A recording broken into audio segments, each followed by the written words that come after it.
50 Cent just dropped some serious shade on Instagram. Today, the iconic rapper and entrepreneur 50 Cent took to Instagram to mock Big Meech for sliding into Top5's DMs.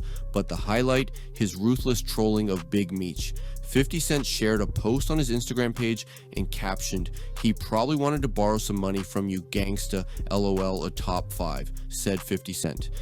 This rat thought he could DM me and tap in. Yo, 50 Cent, come get this fake 6-year-old kingpin out of my DMs.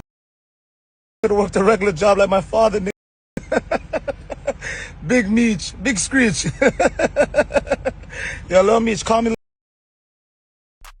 He's still not letting up on Big Meech. The news of 50 Cent's diss has sent shockwaves through the music industry. Stay tuned for more juicy updates from the social media world, and don't forget to like and subscribe for the latest scoop.